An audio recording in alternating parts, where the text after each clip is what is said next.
again for joining. And I think we could start the conversation with this one larger question, which is, with the world at differing stages of lockdown and just about all sporting events worldwide cancelled or postponed, what alternative forms of entertainment are people turning to, and is esports one of those? And please, anybody take the floor. I mean, I can start on this, looking at it from the traditional sport angle with the switch off of sport. A lot of people found they were twiddling their thumbs a little bit, plus being stuck indoors. So certainly we've seen a massive increase in the likes of Netflix and Amazon Prime and basically any sort of content on demand generally. But with that, certainly there's been an opportunity around esports, which is obviously built in more of a way to embrace the online world than perhaps traditional sports. And actually, from a sporting perspective, sports have been looking at ways in which they can entertain their fans a lot more than just simply showing reruns of sport, or just the sort of bulk standard content of what athletes are trying to do in lockdown. And one of those things has been exploring gaming opportunities, and which is a little bit easier for some sports than others. Especially when there's just a direct, there's a game existing already. But certainly for a lot of sports, they don't have that option as yet, but it's definitely opened up their eyes to that. It's very interesting because prior to this pandemic, esports was probably not the most mainstream topic in the media. And now you can't get away from it. It's in the Telegraph, it's in the Times. I think 2 weeks ago, the Times covered it 3 days in succession, and not just in the sports pages because Formula One was doing something, but also it was being talked about as a mechanism to combat isolation. Just on that tack, I'm actually involved in a charity project this weekend called Yana, which is You're Not Alone, and that's actually to try and get 10 million gamers playing over the course of a weekend to combat isolation, to say, look, just because you're in isolation, you're not alone. And you can use gaming as a means of connecting with other people and building out community, whether it's in gaming, whether it's music, whether it's in Just Dance for kids, whether it's in Formula One or FIFA. And I think that esports presents a huge opportunity now to try and combat isolation. But it's really interesting to pick up on what Rowena says around the traditional sports. They have all now gone into their own esports activations, whether that be Formula One, whether it be the NHL, whether it be the NBA teams. Leyton Orient organised the quarantine competition with 128 teams to play FIFA. There are so many opportunities out there now that where once upon a time esports was just seen as League of Legends, Counter-Strike, now the traditional sports have come into this sphere. Thank you, Ollie. I think that's a really good point. I think sort of esports has gone into the mainstream because of these traditional sports now turning to the virtual world. But I think that leads us really greatly to our next question, which is, what is esports? Because I feel like a lot of people do not know what this is. And I think this is a great opportunity to explore this for those who do not know. I mean, I guess I could start on that. It's an interesting perspective of mine because I really see sports and esports as synonymous at this point. Maybe due to my age and because of the way that I've been exposed to it. But I think that, within a few years, it will probably be seen the same as me, that you do just view sports and esports as synonymous. The more popular these games become, and the more people that are already playing these games grow up, it is just going to be that way. For example, there's a tournament that I'm a part of, the BEA, which is the British Esports Association. They run like school tournaments, for example. And the more widespread these things become, it'll just, again, be more synonymous with sports. Interesting. How do you think esports? Sorry, I was on mute. I was going to add a few things. I was going to say I totally agree with what you said. You know, esports just basically mean competitive video gaming, right? So if you look at the history, it has started ages ago. It started in the 80s, started in the 90s, where people are sitting in a room, 30, 40 people watching two people playing Tetris on a big screen, right? That is esports. But that's just not, because we didn't have the media distribution channel back then, it didn't become mainstream. So now, thanks to platforms like Twitch, YouTube, then everyone could start following it. So as Governor has said, from an investor standpoint, when we value kind of esports franchises, so obviously esports is a broader picture, but when we look at like teams in the esports industry, it actually, the valuation is closer to what you would value a traditional sports team versus say a tech company, right? Because the revenue model, the business model is actually very, very similar to what traditional sports look like, but just from a different channel. That's okay. That makes sense. And do you think what role do you think esports plays within the wider sort of gaming industry? Because there are a lot of similarities between traditional sports and esports, as we've sort of established from your comments now. But how does it fit into the wider gaming industry? Well, I think there's sorry, I just get a very quick comment. I think esports is always going to be a subset of the gaming industry, right? So if gaming industry, they're just look at games alone, right? Titles alone. There's going to be competitive games, and there are by nature going to be some games that's not so competitive, right? There's going to be single player games that's not going to fit into that esports ecosystem. Esports is more about, if you think about it, there's going to be teams, there's going to be kind of broadcasters and platforms, so like your Twitch TV, your YouTube, your HLaw in China, and you have the kind of event organizers, the tournament organizers, and you have the game developers kind of sit in between both, right? So it's part of the broader gaming industry, but it's also a very crucial part of esports, because without them, there's no esports really. But ultimately, it's we believe that it's a subset. But in terms of if you look at how quickly esports grow versus the remaining kind of gaming industry as an investor, it's a bit more attractive.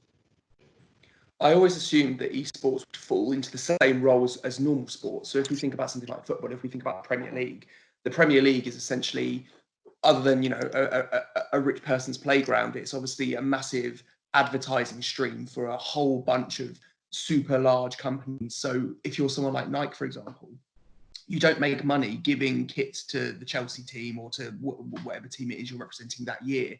You make money from selling those shirts to punters like me who want to buy the shirt for the team that I support.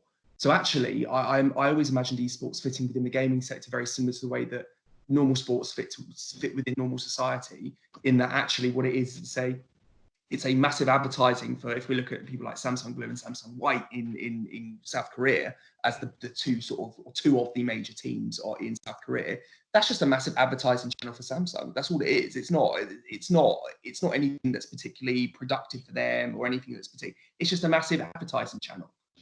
So that's kind of what I always felt it was going to be. And if other people have had other experiences, then let me know. But yeah, that's kind of where I always felt like it would fit in, especially for big brands and these people that are pushing esports quite hard.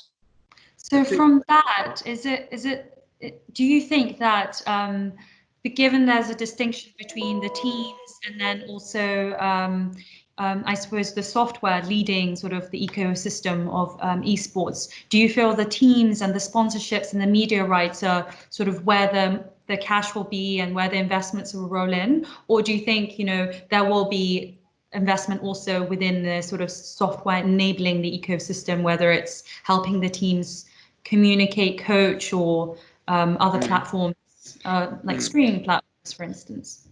Yeah. Just from a commercial perspective, obviously esports is developing hugely as we speak, and traditionally the sort of sponsorships we did see were the software, the hardware, the we call them sort of VIKs, product that you can use for the act of gaming. Those were the companies that were involved in the sponsorships, whereas now we're seeing a real shift as esports becomes more mainstream, and it's now, you know, considered to be a sport in the same way that you just mentioned, Ollie. So it is, we're seeing Nike and Adidas start to get involved in sponsoring individuals. We're seeing teams, not just in Asia but also in the US and Europe, starting to become sponsored by more mainstream brands that have no connection to esports, but are just trying to attract that demographic of fan that's involved in the sport. I think Rowena and Ollie make some good points, but just going back to your original question, Lucy, about what esports can do. I mean, I almost feel that there's a chance that, you know, not only can it bring together a community, but it can be used as an educational tool in these times. If you look at what UK has done, UK is the trade body for interactive entertainment, essentially the games industry in this country. Nintendo, Ubisoft, games developers, etc., all members. And the Digital Schoolhouse has done esports projects in schools, and they've used esports as a means of education, organizing events, you know, motor neuron skills, lots of skill sets that can actually benefit students going forward. And I think that shouldn't be frowned upon. The other thing to mention, what London United is trying to do, is around a career path. Being an athlete now in esports is not frowned upon the way it would have been a few years ago. And the word athlete and esports are now synonymous with each other. These gamers are training like professional sports people now. They have got not the longest term career path, and they need to make as much money as they can in the shorter term, but they need to enhance their skills. They need to train like athletes, whether that's for nutrition, whether it's from a mental perspective. And, you know, gaming can actually be a career path now. But the other point I just wanted to make around Ollie's point on sponsorship and Samsung paying is that the broadcasting model of esports isn't anywhere near where the traditional sports model is. But I think that will change. You know, the days of big money coming in for broadcast rights in esports will come. But at the moment, it isn't quite where traditional sports are. No, and just to build on that, sorry to interrupt you, Sean. You know, there's a theory that by 2030, esports will be the most watched and most played sport in the world. And so by that stage, then, you know, where's the money going to be? It's clearly going to be in this sphere. Like you said, Ollie, you know, that's where the broadcast deals become really interesting because of the platforms it's available on. Yeah, one of the interesting things to pick up for advertising, especially, is like, you know, I use ad block. I don't watch TV. I just watch streaming platforms. The only way that big brands and advertisers can really get to me at this point is through esports. I watch that. I see things that are promoted on that. It's a really difficult market, like the sort of 18 to 25 market for people who watch esports and stuff and are tech savvy. They're really hard to advertise to. So if you're able to tap into esports, then that's one avenue you can use. Yep. So just to sort of develop on that, so the demographic in which esports players are usually hard to attract from a brand's perspective because they're really high tech, as you said, savvy, and they only sort of focus on streaming platforms. So from what I've read, at the moment, there is an issue within esports where actually you can broadcast content on various different streaming platforms without having to pay. So that monetary incentive is currently missing in the sort of cycle to, I suppose, attract these advertisers and brands. How do you think that's going to sort of develop in the course of, I suppose, esports?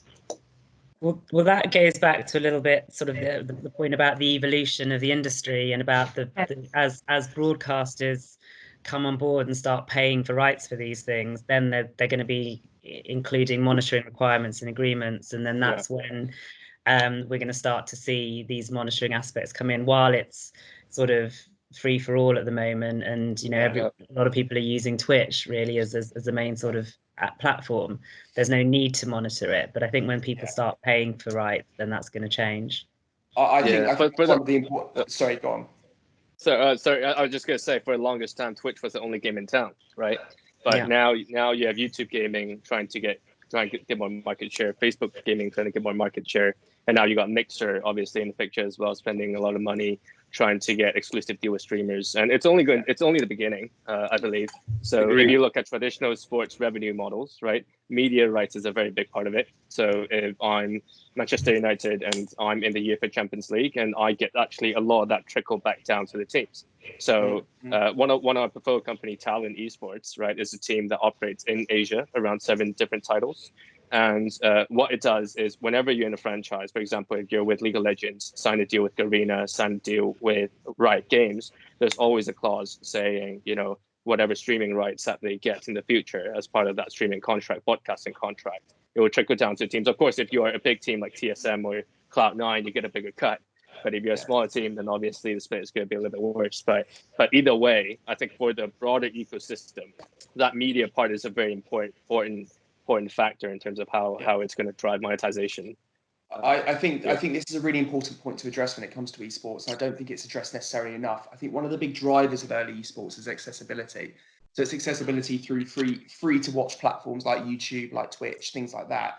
And actually, the concept that that's going to be something that's going to remain within esports is, I think, completely wrong.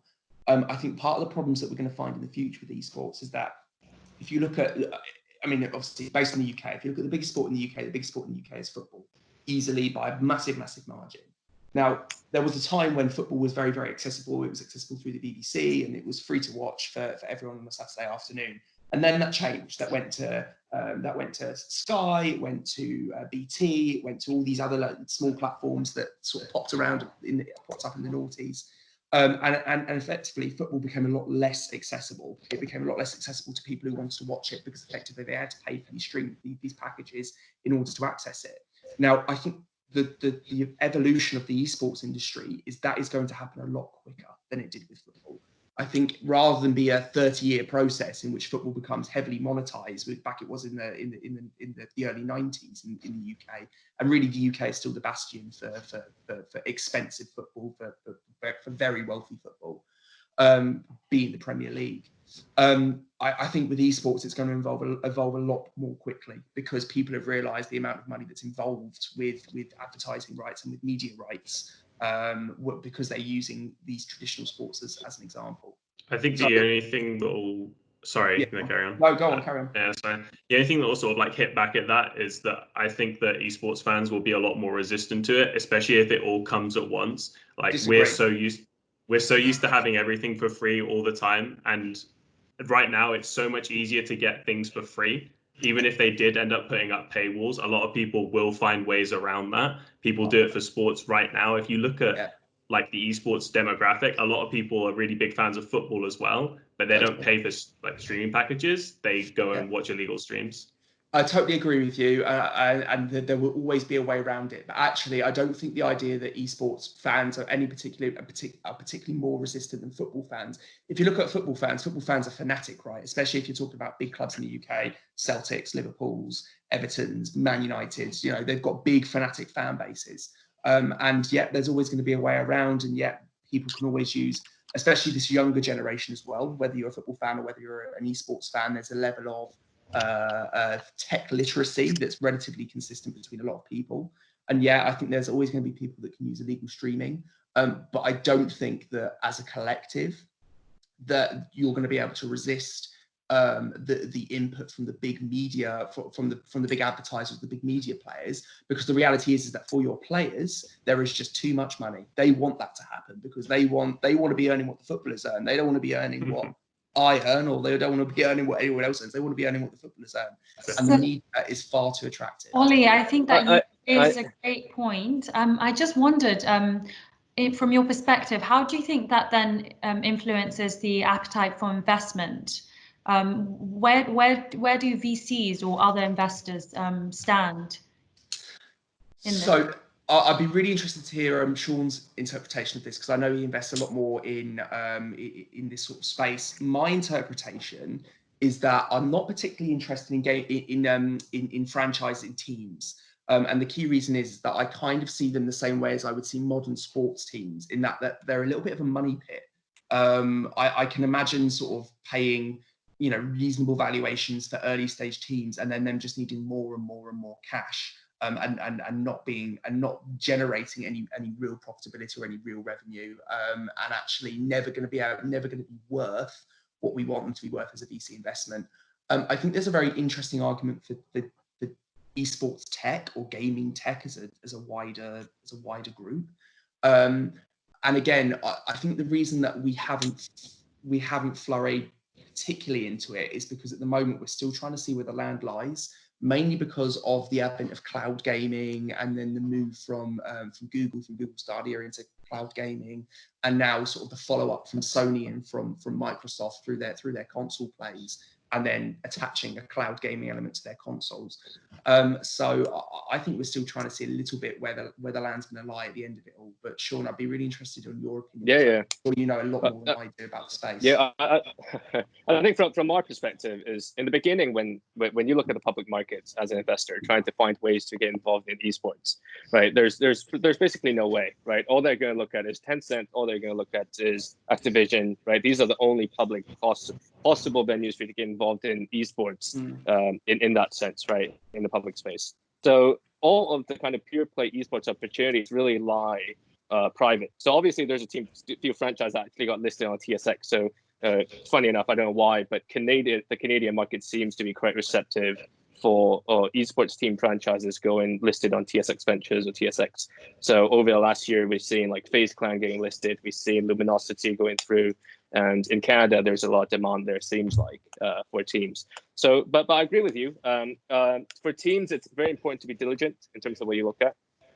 Typically, you're looking at a few things, right? One, you're looking at the team's ability to execute. So for them to actually build teams around new games, because you have to adapt a lot quicker than, say, traditional sports. Say if you're following football, then it's only one sport, right? But in esports, if you're a franchise, you're not just building one team. You're actually building a team for League of Legends. You're building a team for Dota. You're building a team for Overwatch. So typically, you want to have at least 2 or 3 different titles to maximize your exposure. So it's then to look at, you know, how the team can actually build that media presence. Because as we've said, a lot of the revenue is actually not from prize money. So obviously, you can't be a terrible team. You can't be losing every week and no one will follow you. But you still have to be good enough to a certain point. But then at the same time, creating kind of valuable content where you can build that presence in the eyes of sponsors. So for sponsors, as we I think already discussed, there's going to be a lot of non-endemic sponsors come into the space.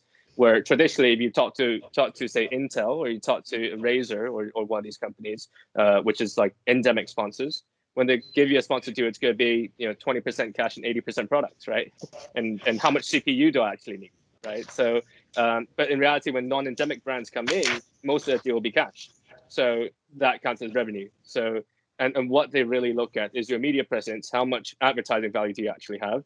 So what you're also going to invest in, that means on top of investing in coaching infrastructure, players, you also invest in media creation. So for example, Talent Esports, we have our own media production team. We have a studio that creates the YouTube content that we release every week. We have podcasts, we have streams. So that means when we go out and pitch the business, a lot of that is focusing on how much exposure we're going to get for sponsors and in the future for media rights and how much of that is going to give. And obviously, you also mentioned gaming tech. One of the other, interesting enough that you raised it, because one of the other portfolio companies, Insights.gg, is exactly one of those SaaS platforms. So it targets a niche. So obviously, you should know Discord, which is a communication platform targeting gamers. This is similar to Discord, but with a more kind of niche kind of usage. So what we've done in the past is obviously if you're a top tier team, you will always have a game house, right? So everyone will live in the same place. You have the coaches and the players, you have the team managers all in one place. So it's almost like military style, the Korean style, where you wake up at 10 in the morning every day together, everyone watch a review, have lunch, practice, and everyone goes to bed at like 12, right? So so in that kind of environment, the tech is relatively irrelevant. But you have to imagine most of the actual amateur teams or second tier teams are operating remotely, right? So that means when we were operating that mobile esports teams, we actually had 2 players in Korea, we have 2 players in Taiwan, and we have 1 player in Hong Kong. And then the coaches also sit in Seoul as well. So the coaching process becomes quite difficult. Insights, what it does is basically everyone can jump in the room. There's going to be video collaboration, kind of like NBA. You get the coaching board. You can kind of draw. You can play a review together, and this kind of stuff. You know, I don't want to plug my company too much, but now ultimately, it's a very broad ecosystem, and it's really more so looking at the different segments and looking at what's the kind of future revenue angle. And for teams, as you said, cheap valuation, something that has a meaningful media presence. Game tech, does it actually have a niche? Is it disruptive in that certain segment? Is it tech good? Is the team good? Ultimately, it's still same as most other VC investments, but just a different space. So, Sean. Lucy. Yes. I think the guy raised a lot of interesting points, but Sean talked about esports businesses being like media platforms, and that I think exactly right, and that's what I try and almost sell London United as. As an organisation, it's about creating content, and gaming is the content around which you build the community. These are all media platform businesses. Look at how Fnatic has evolved over the last couple of years since their restructure. Look at 100 Thieves and FaZe Clan. This is a huge media play to create content, and it's almost like a rat race to try and bring as much money through the brand as we can get. And then if I piggyback onto James's point around advertising, you've seen a lot of big brands get involved in esports, but you've also seen a lot of big brands take a step back and watch what's going on in the industry. So BMW have come in and they've done a play across 5 esports properties, but they've done a lot of watching. They've seen what Audi have done and Mercedes. If you ask James, I'm sure he will tell you about authenticity, that the esports audience and demographic can smell lack of authenticity in a second. And being digitally savvy and tech savvy and just being of that age demographic, they are loyal to brands that they like. But if someone has a stinker, they will tell you and they will troll you and they will never give you anything back in return, and it can kill any future hope of activating the esports space. And that's quite a crude way of putting it. But authenticity is front and center of every brand that wants to and has to come in to esports. They've got to be unique. They've got to stand out from the crowd. I won't take someone that just wants to plaster a sticker on my top, because that is just blatant sponsorship. And yes, there's similarities to how that works in football and traditional sports sponsorship, but gamers don't like that. Yeah, thank you so much. I think that's a really good point. Just sort of developing on both of your points, I have a question for everybody, or Sean and Ollie. So you've spoken about the different revenue streams and how it's difficult to scale teams. And do you think that the publisher is sort of the power of the publisher is one of the reasons, and in particular how games can be changed extremely quickly, and professional teams struggling because they've really honed their skills in a particular team, and then suddenly the game changes and then they have to sort of retrain, etc. So with so much, do you feel there is a lot of power with the publishers at the moment, the gaming publishers? And secondly, in regards to remote teams and esports teams, do you think that now with the pandemic and lockdown restrictions sort of indefinitely being in place, coaching platforms like Sean's and Insights GG is going to be ever more present, because people are no longer really need to sort of meet up, right? Because inherently esports is sort of a remote game. So how do you think that's going to change the landscape, or do you think it's important for teams to come together and have that camaraderie? So that's for you guys. Just regarding your point about the publishers, I'd be really interested to hear from the guys that deal specifically within esports. So Ollie and probably you too, James. Yeah. Do you feel like there's going to be more regulation within the sector as it becomes more popular around? Because I know that there have been several games that have been slaughtered, I guess, online for changes that they made, whether it be aim assist, whether it be certain features within the game. Do you think there's going to be more regulation, especially when it comes to regulated teams or regulated leagues, in terms of how many changes can be made and what can be done? Yeah, it's a really weird situation, because it's like, imagine if it's like a single company owned football and they were like, okay, we're just going to make the goal twice as big, and we're going to make the ball 4 times as big, and we're going to actually like remove gravity from the football field. Okay, teams, do what you want. So it's a really weird situation, and it's not something that has really been played around with. But I think some regulation will come into it, because then you sort of get into a situation where it's like all of these, the game becomes bigger than the company, and all of the investment in it from loads of different teams and different companies and all of the players as well, it just becomes bigger than the company itself, and something has to be done at that point. I don't really know how or when, but I think so. Is there an issue as well that the games often aren't even tailored for esports, are they, James? The first and foremost front and center thought of a publisher is mass market. I want this to get out to as many people as I can. And then esports is often an afterthought. Yeah. Yeah, definitely. It varies from sort of company to company. There are companies that are now sort of like building game. Like, for example, Overwatch was built as we want an esport. Valorant now for Riot Games is we want to make a competitive esport. League of Legends wasn't really built as that, and they still sort of tailor to the casual market a little bit more. But I think it depends from game to game and publisher to publisher for how much they tailor it to an esports market and how much they tailor it to like the casual base. Interesting. Okay, so I think I'll respond to the second question that you have around remote. I think you cannot, as from a team perspective, obviously you can be remote, but I think most teams will be reluctant to go remote. It's been proven that So this whole kind of team house and everyone living in the same place, but the coach being very disciplined, it all rooted.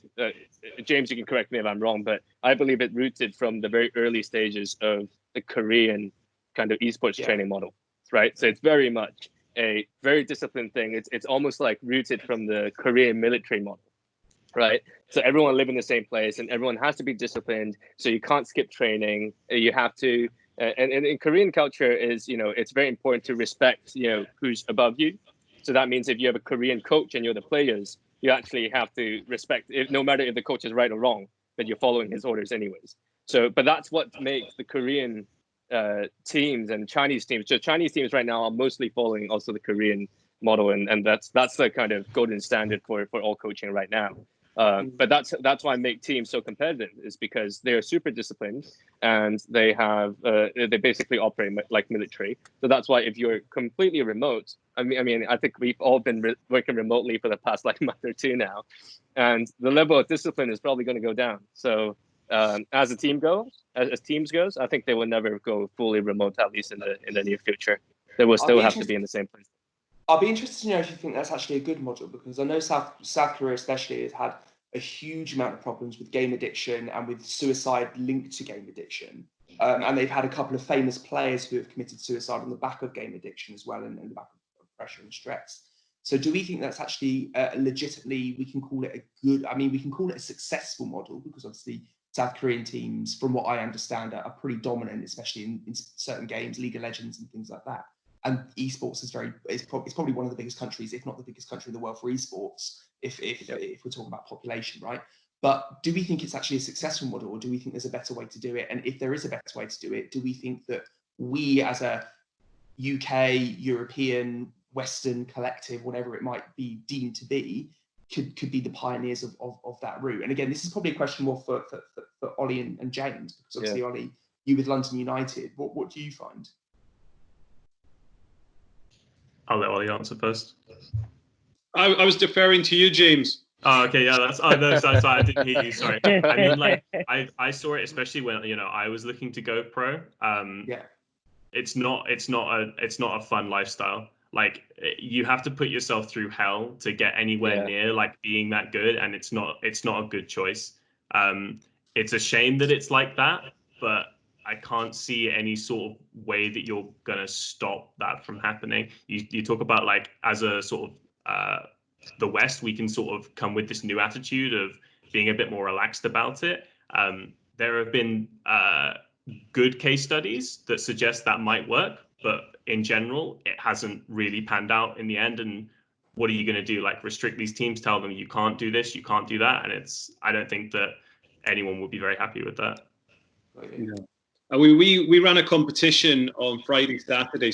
Friday was offline. Saturday we did a live broadcast. We wanted to find a FIFA gamer to play in this charity tournament next Saturday. And the guy who's won is at college studying sports science and PE. And this week we're working with him on his nutrition, his diet, his mental health, his skills, etc. And that sort of thing can be done remotely because he isn't a professional, so to speak.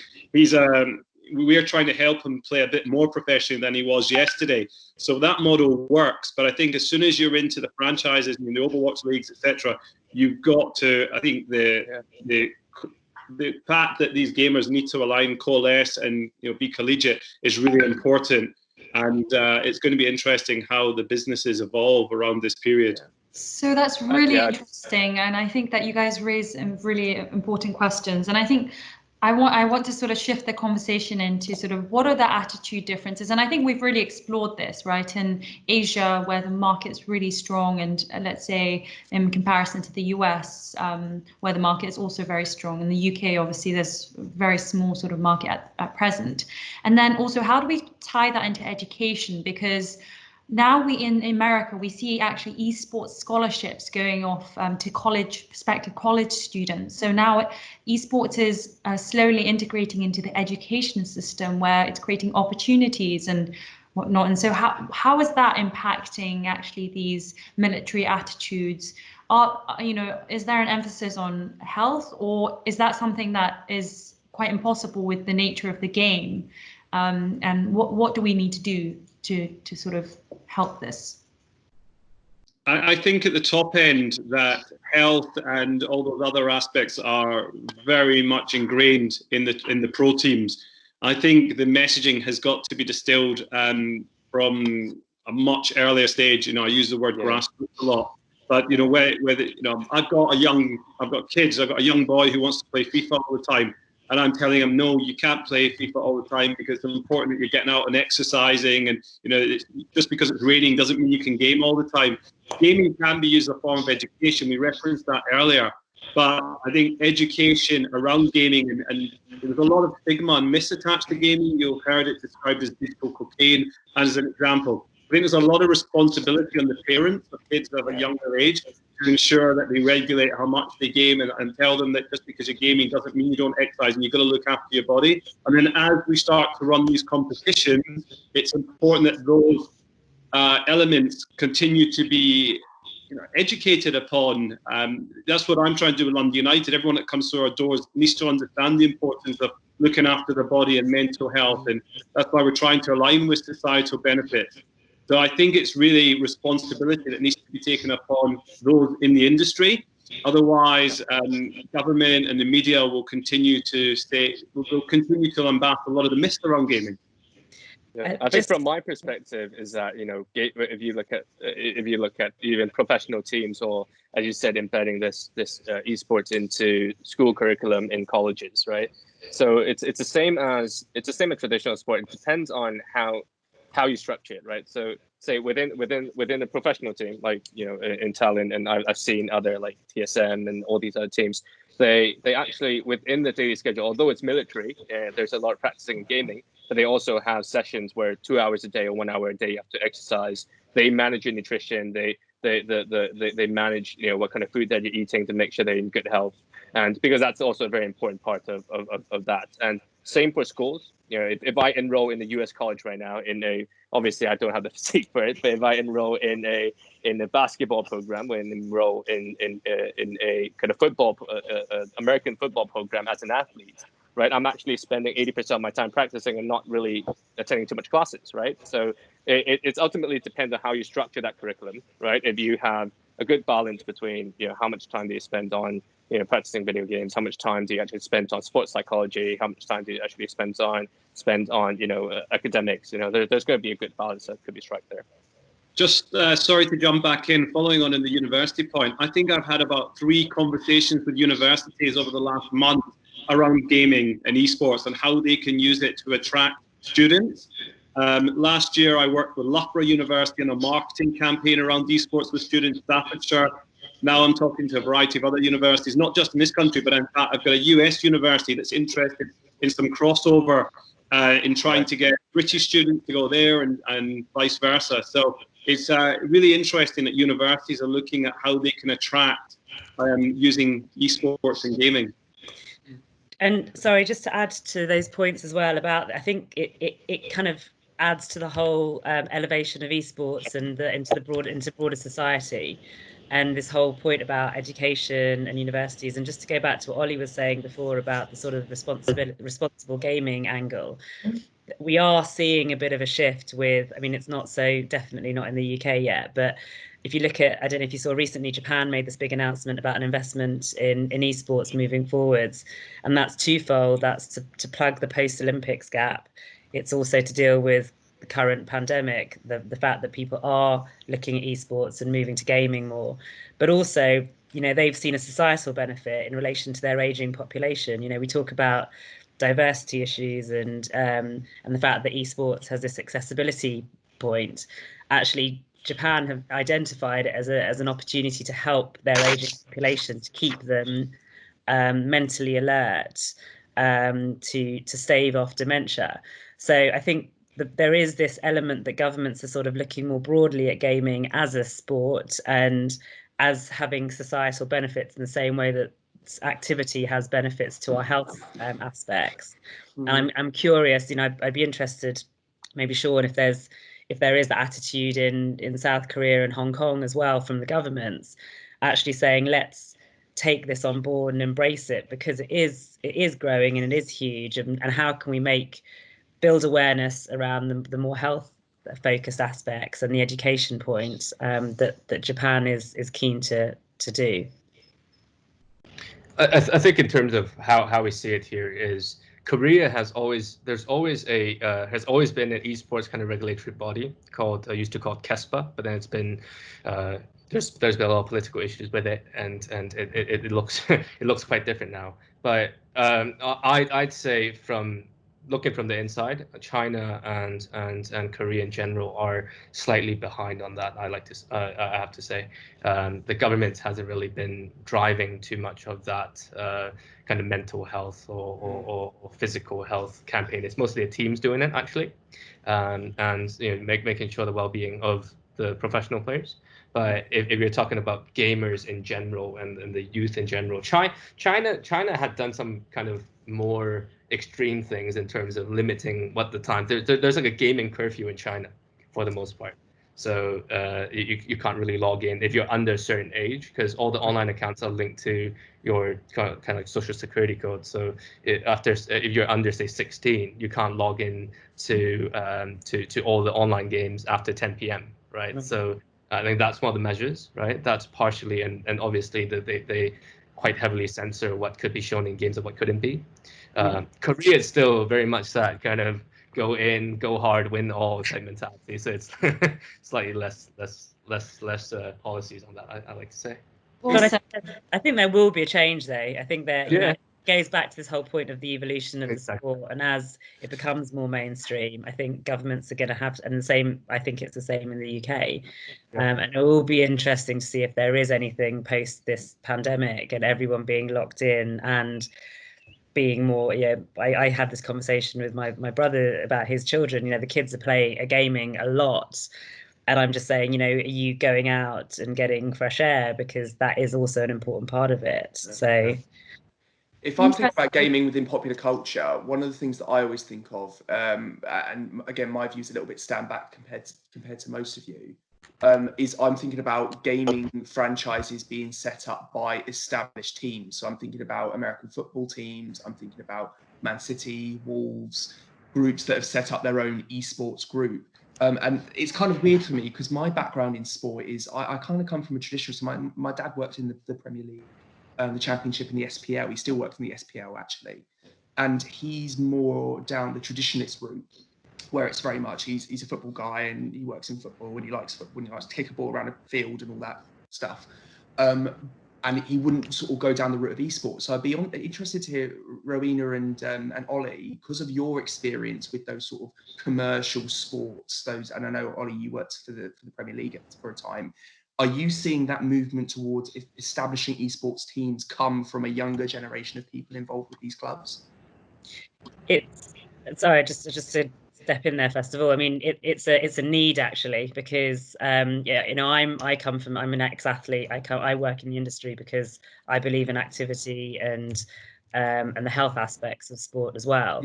But actually, if I look at 10 years ago, the majority of sports out there actually started to have to look at their aging populations and aging fan bases, and it was just like, how can we attract young people, because we cannot attract them in the same way that we did 20 years ago. In the years that your father was involved in the sport, we were looking at a completely different priority. Whereas now every single sport without fail has an issue in terms of their younger demographic, and the only way to do that is to embrace this digital revolution. And with that is how, and the problem is the way I'm seeing it from a sports angle, the sports that are doing it really well are the ones who are being proactive about it and not just reactive.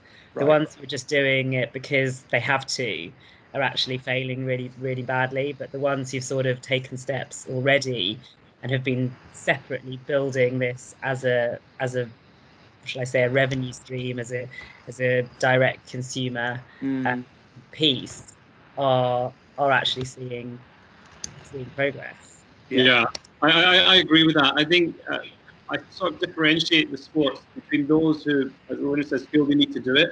And the thing that irks me the most is that the traditional sports feel they need to replicate their own sport into an esports activation. And that annoys me so much, because actually what they are actually really just doing are attracting the demographic that's already engaged with them. They're not really targeting the new esports demographic. And we've seen some of the motorsports finally adapt. I mean, I used to get so annoyed with some of the motorsports just literally taking their concept into a digital environment. But now we have seen Formula One, Formula E, and others really adapt to the offering, and I think it's paying dividend. What are you doing esports for? I mean, you might say because we've got a gaming relationship with a publisher and they want us to do it, or we're trying to fill a void in our schedule. But ultimately, what they need to try and do is embrace this new demographic. I once had a football club, recently had a football club commercial director tell me that, well, a League of Legends player, the gamer, is never going to come and support my team, or he's never going to come and watch my team. And I flipped it around to him. I said, that's the wrong way to think about it. What you want is some brand recognition. He might not come and watch you physically, but he might engage with you digitally. He might buy your T-shirt or whatever it is. And I think the Premier League today did a terrible job around the esports activation. But if you look at what they did last year, essentially a lot of the teams' activations were very varied, and all they really did was engage the fans who were playing FIFA. Now with the Stay-at-Home Cup and other activations, they're clearly hitting a much wider demographic. Thank you. That's really clear, and I hadn't thought of it like that. And I suppose that's one of the barriers to sort of traditional sports actually really entering the esports ecosystem. Just to finish off the topic, I'd really love to discuss sort of the investment appetite for esports and exploring the different markets. Why have the US and in particular California and Asian markets, South Korea, China, Japan, really ahead of, let's say, the UK? What has been sort of barrier in the UK from an investment appetite perspective? And I guess Sean can give us an insight as to the Asian market, and I suppose Hong Kong, and then Ollie H. Perhaps you could go into why there's been sort of a lag or less investments. Yeah, maybe just let me start then, because I know very little about the UK investment market in esports, but really from my perspective is in Asia, it's I like to say it's quite on par with where West Coast is in terms of investment appetite. It's quite high. So, but then obviously when you look at Asia, there's many different markets, right? So if you look at, for example, Korea, right? Korea has always been driven by telecom companies, the esports space, particularly team franchise.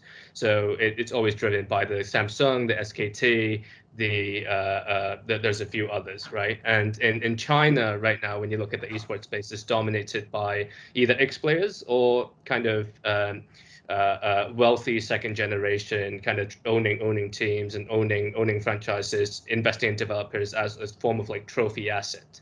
And in Hong Kong and Singapore, it's a little bit more following that VC model, trying to find something cheap, trying to find something meaningful. So in Asia landscape, although people look at Asia as one thing, but actually all the different markets have their own different appetites. But yeah, I'll be quite keen to learn more about how it's working in Europe and what you guys see in the UK. And yeah, the reality is maybe not UK, not Europe, but UK. No, if I'm totally honest, Sean, the reality is that it's not working in Europe and the UK, as far as I know. And again, I'd love to hear probably Ollie W's thoughts because of London United and the people that he's been speaking to. Generally, I think that it's very correct to say that the esports investment market in Europe is much slower, and I say Europe is because it is really the UK and the rest of Europe as well. Is slower than the United States, and it is slower than a lot of Asian countries, whether that be South Korea, whether that be China, or whether that be Japan. I think the reality is that the reason behind that is because we've got very different goals. So if we're looking at the US market is very I feel like visionary is the wrong word because sometimes they're completely wrong. But I think what they are is they're expectant. So actually what they are, they base themselves around predicting trends. Yep, and actually their investment market is much more, they've got a much more dreamer attitude to investment. They don't care about paying higher valuations necessarily. And they don't care about putting money into what effectively becomes a bottomless pit for cash if they think in future it's going to pay off and if they think in future it's going to be a significant market trend. That's because they've got access they tend to have access to quite a lot of capital. And the attitude in Europe is very, very different. We're very revenue based when it comes to investing. We care more about, is the company making revenue? Is the company maintaining sustainable burn rates? And is the company going to be here in 12 or 18 months time when I'm going to have to help this company raise a Series A? Now, the market for esports at the moment in the UK is not developed enough for us to come to an assertion about whether that company is going to be valuable in the future. I'm not going to look at an esports company in the UK and think, okay, well, it's very big in South Korea, so that means it's going to be big here in the UK, and it's quite difficult to pull that conclusion. In Asian markets, the market is already very well developed. So you're talking about, in South Korea and China, you're talking about established esports teams who are making a lot of money, and the marketing rights from that is making a lot of money as well. So actually you can look at the market there and you can say, actually, if we can access this part of the market, actually it's already worth a lot of money and we can make a lot of money from it. And I think the conservatism of some European investors is what may be holding us back. We tend to be much more focused, rather than the media and team side of things, we do tend to be more focused on the tech side of things. And so we're much more willing to invest in the tech, which is globally scalable, as opposed to maybe a media franchise or a team franchise, which we may only see as nationally scalable or internationally scalable at true scale, but we're not sure whether the market's there in the UK to make that possible. I don't think it's going to stay that way for long, if I'm honest, because I think the rate that the sport is growing, there is going to have to be some accommodation within that. There are already investors in the UK that deal specifically with games. Traditionally, those investors go down the game route, so they invest directly into games and game franchises. And actually, what I think we're going to find is that those companies go more down your route, Sean, and they start investing a little bit more into team franchises and gaming tech. So I don't think it's going to stay that way for long, but I do think we've been slow as both a country and a continent to pick up on this new esports phenomenon. Thank you. Thank you for that. I think that's an interesting point to leave it at. And I suppose the wider conclusion is that esports will grow. The pandemic has certainly been a part of it, but actually there is this global infrastructure already in place, and there's the technology, the growth of streaming platforms, and again, just educational insights, whether that engages elderly or younger generations, and tapping into different demographics. And I think all of these, it's all about timing, right? So there has been this play that's sort of growing and growing, and now I think we're being forced almost to enter the virtual world. So that's going to accelerate the growth. And I think that's sort of the take that we've seen. And hopefully that will be across all boards. So whether that's governmental, educational institutions to investors and also the gamers alike. If I think that's sort of, if that sums up our discussion today, I think that's really sort of what I've taken from it. But yeah, we're a little over schedule, so I really wanted to thank you all for joining today. I can't tell you how much I've enjoyed it. I've scribbled away so many notes. I'm just so excited at everything I'm hearing. But the next step is I'll produce a written content, and that'll only go out with pre-approval from all of you.